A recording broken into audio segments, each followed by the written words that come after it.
There's nothing quite like a good fight scene. Who doesn't love seeing cinema's greatest martial artists duke it out on the big screen? But while they might look awesome throwing those high kicks, some of the most iconic martial arts actors don't even have a black belt. It's probably important to get a handle on how the belt system works. It's also worth knowing that the term martial arts is plural for a reason. There are hundreds of different schools of fighting across the globe, and as much as movies like to simplify things down to either karate or kung fu, those are only two of the most popular styles. They're certainly not the only ones practiced by martial arts actors. In fact, most of these disciplines don't follow a belt system at all, and many of the most revered martial arts actors have no belts simply because none were offered by their discipline. Many martial arts actors also come from a dance background instead of a fighting one. This tracks because the main attribute for a movie star is performance, not victory.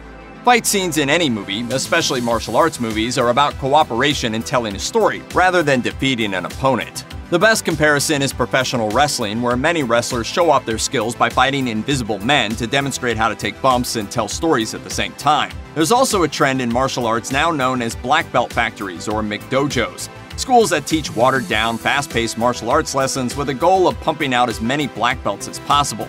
This is done just so people can have the prestige of having a black belt without putting in the work.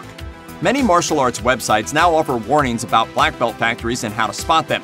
In other words, in today's age, black belts can be highly overrated, and just because an actor doesn't have one, that doesn't mean they don't know what they're doing. Bruce Lee is the name most associated with martial arts movies, and to many people, martial arts in general. He almost single-handedly started the martial arts revolution in the West.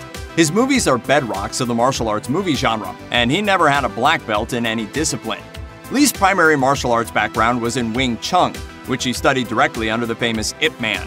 He excelled at this art, but it just so happened that Wing Chun offered no belts to its students. When Lee moved to America, he studied acting at the University of Washington. He soon began teaching his own variation of Wing Chun, which eventually morphed into Jeet Kune Do.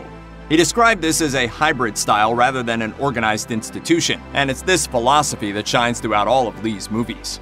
As an actor, as a martial artist, as a human being, all these I have learned from martial art. David Carradine was best known for starring as the titular villain in Kill Bill and in the TV show Kung Fu as Kane, a Shaolin monk wandering the American Old West. Kung Fu was the first exposure many Americans had to Kung Fu, or to any other kind of martial arts, and in many ways, Carradine was the face of American martial arts. But not only did Carradine have no black belt during the height of the show's popularity, he also lacked any kind of formal martial arts training whatsoever. Carradine originally relied on his experience in dance, gymnastics, and fencing through the early stages of the show's run. He later developed a deeper interest in Kung Fu, and while he never became a master, he nonetheless saw himself as something of an ambassador for the style. Carradine later learned enough martial arts to produce his own instructional videos on Tai Chi, but as for his skill as a fighter, as Chuck Norris, who faced him in Lone Wolf McQuade, once quipped, "David Carradine is about as good a martial artist as I am an actor." Gina Carano is the most recognizable name in women's MMA for years, and she's since gone on to enjoy a solid career in acting. In addition to a series of direct-to-video martial arts movies for the diehards, she has also appeared in Fast and Furious 6, Deadpool, and The Mandalorian. Despite all these accomplishments, however, she doesn't have a black belt, at least not yet. Carano got her start in Muay Thai, which doesn't follow traditional belt rankings. She compiled a 12-1-1 record before getting involved in MMA, where she found even more success. Carano was often labeled the face of women's MMA, where she compiled a 7-1 MMA record. Her final match was a loss against Chris Cyborg and the first ever women's match to headline a major MMA event. Not long after, Carano went into acting, but she never left martial arts behind. In 2014, she started practicing Brazilian Jiu-Jitsu, working her way up from a white belt.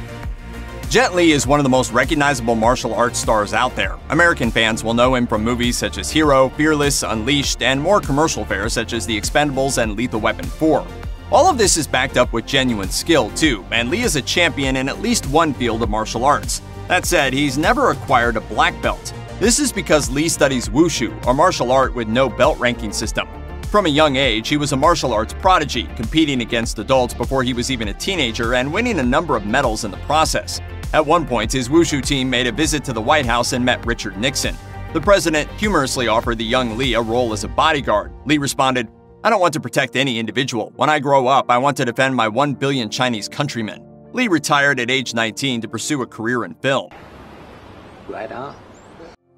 Michelle Yeoh is one of the most famous martial arts actresses of her era. Most known to Western audiences for her turn as Wei Lin in Tomorrow Never Dies and Yu Shu Lian in Crouching Tiger, Hidden Dragon, Yeoh also has a long history of starring in major Hong Kong action flicks. She performs many of her own stunts, too, despite having no formal martial arts training and no belt of any kind. Yeoh was a natural athlete growing up, but her true passion was ballet. She attended the Royal Academy of Dance in London before her mother entered her in a beauty pageant, which she won. That victory landed her an offer to star in a commercial with Jackie Chan, and this snowballed into her acting career in Hong Kong and eventually Hollywood. As for martial arts, Yeoh once said, I can't profess to be a martial artist because I've never been formally trained. I've never gone through the belt system because I never had the time in that way. Cheng Pei-pei is often considered the first female martial arts star. She had a long and successful career and was at one time one of the biggest stars of the Hong Kong martial arts genre. Her role in Come Drink With Me is considered one of the iconic appearances within the kung fu movie genre, but Western audiences might recognize her from her turn as Jade Fox in Crouching Tiger, Hidden Dragon. Of course, Cheng accomplished all of this without a black belt of her own. Cheng started her career as a dancer. She came to the attention of Wushu film director King Hu, who was convinced that her skills in dance could translate to combat. She had her doubts, but accepted the challenge head-on. As she later said, I wanted to beat all the boys. If the boys could do it, I could too. Cheng's willingness to get physical, take a punch, and do her own stunts got her far in the industry and cemented her legacy as one of the all-time martial arts greats. Eve Torres made her name in the WWE, where she won the 2007 Diva Search and went on to hold the WWE Divas Championship 3 times. After retiring from wrestling in 2013, she took on acting work, playing Shankara in The Scorpion King 4 and facing off against Jackie Chan in Skip Trace. She also appeared in an episode of Supergirl as the villainous Maxima. Because Torres comes from a dance background, however, she has no black belt to speak of. She was co-captain of the Fly Girls, USC's hip-hop dance crew, and also danced for the NBA Summer League. She won the aforementioned 2007 WWE Diva Search and worked full-time as a wrestler for 6 years. During her time as a wrestler, Torres started practicing Brazilian Jiu-Jitsu. In 2014, she married Henner Gracie of the famous Gracie BJJ family, who she met while training at the Gracie Academy. She was awarded the Purple Belt in 2016 after nearly 9 years of study, and now teaches the Gracie Women Empowerment Self-Defense Program. Robin Shou was one of the most notable martial arts actors of the 90s. Best known for playing Liu Kang in both Mortal Kombat and Mortal Kombat Annihilation, he also starred in Beverly Hills Ninja opposite Chris Farley. On top of that, Shou appeared in all 3 of Paul W.S. Anderson's Death Race movies. Shou studied karate in college but disliked it, so he left the martial arts world behind to become a civil engineer. But while on vacation in Hong Kong, he was recruited to be in a martial arts movie because of his noticeable large shoe size. He performed his stunts so well that it quickly snowballed into a movie career. Shou later studied Wushu, a martial art with no belt ranking, and has since used that as a basis for all of his fighting scenes. Even before the Keanu-sans brought on by John Wick, Keanu Reeves has enjoyed a long and illustrious career as an action movie star.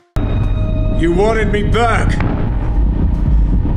I'm back. His turns in Speed and Point Break first demonstrated his big-screen combat skills before The Matrix put him on the martial arts map, and his recent movies has shown off even more of the actor's fighting skills. But despite battling Agent Smith and facing down the Russian mob, Reeves has never actually earned a black belt. Reeves has a bit of a sporty background as he was a successful hockey goalie during his school years, but for the titular role of John Wick, he had to learn both judo and Brazilian jiu-jitsu, since many of the action sequences in the movies feature moves that are very common in BJJ. Since he started from the bottom, he earned a white belt and has been steadily working his way up. In 2017, he was awarded an honorary black belt, but he has yet to earn the real thing. Brazilian Jiu-Jitsu is one of the most popular forms of martial arts for actors. One such practitioner was the late Paul Walker, who loved BJJ but never got his black belt, at least while he was alive. Walker was an enthusiastic student of BJJ. He even made sure his movies included action scenes that highlighted his skills instead of simple punches and kicks, and techniques from his training sessions were included throughout the Fast and Furious franchise. Walker trained for almost 10 years under Ricardo Miller at Paragon Brazilian Jiu-Jitsu in Los Angeles, and wanted more than anything to be a black belt. He knew he'd have to earn it, however, and once said, "I will get my black belt, even if I need to get it in my coffin." Tragically, Walker fell shy of his goal before he died in a car accident in 2013. Miller posthumously awarded Walker a black belt at his memorial service. Check out one of our newest videos right here. Plus, even more Looper videos about your favorite movies are coming soon. Subscribe to our YouTube channel and hit the bell so you don't miss a single one.